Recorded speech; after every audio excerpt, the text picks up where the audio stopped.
옛날 옛적에 먼 나라에 신데렐라라는 이름의 소녀가 살고 있었어요. 그녀는 아름답고 착한 마음을 가진 소녀였지만 운 나쁘게도 어려서 부모님을 잃고 새어머니와 두 이복자매와 함께 살게 되었어요. 그리고 그들은 신데렐라를 하녀처럼 부려먹기 시작했답니다. 신데렐라, 이 바닥 좀 닦아. 큰 이복자매가 외쳤어요. 신데렐라, 내 드레스 좀 다려줘. 작은 이복자매가 덧붙였어요. 신데렐라, 내 발톱 좀 깎아줘. 새어머니까지 합세했어요. 신데렐라는 매일 아침 일찍 일어나 집안 청소, 빨래, 요리를 하며 하루를 보냈어요. 그녀의 손은 항상 거칠고 얼굴은 그을려 있었지만 그녀의 마음은 누구보다도 순수하고 따뜻했어요.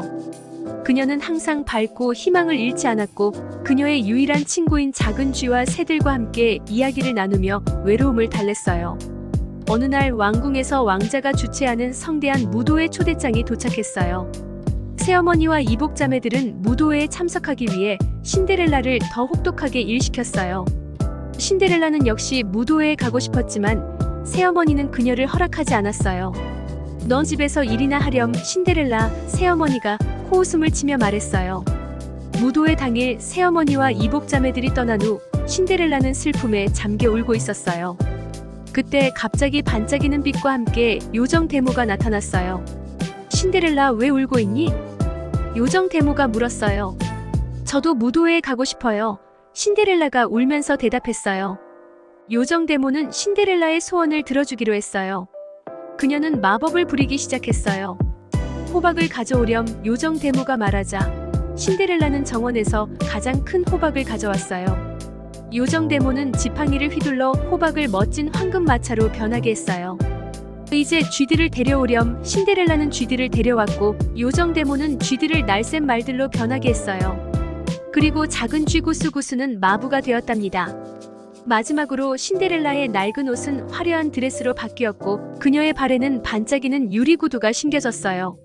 하지만 명심하렴. 자정이 되면 모든 마법이 풀릴 거야. 요정 데모가 경고했어요.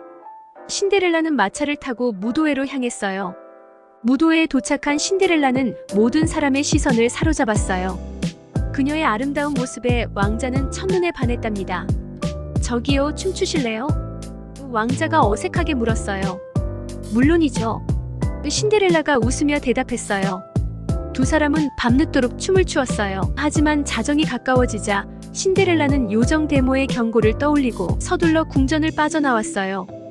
급히 도망치던 중 그녀의 유리구두 한 짝이 계단에 빠졌어요. 다음 날 왕자는 잃어버린 유리구두를 가지고 신데렐라를 찾기로 결심했어요. 왕국 전역을 돌아다니며 유리구두의 주인을 찾기 위해 신하들을 보냈어요. 이거 제 구두예요. 큰 이복자매가 발을 억지로 구두에 넣으려 했어요. 하지만 그녀의 발은 너무 컸어요. 아니, 내 구두야. 작은 이복자매가 신발을 신으려 했지만 그녀의 발도 맞지 않았어요.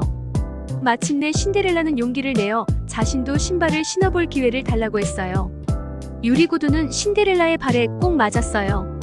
그제야 왕자는 그녀가 무도회에서 만난 바로 그 소녀임을 알아차렸어요. 이제 내가 찾던 사람을 찾았어. 왕자가 외쳤어요. 왕자는 신데렐라를 왕궁으로 데려가서 성대한 결혼식을 올렸어요.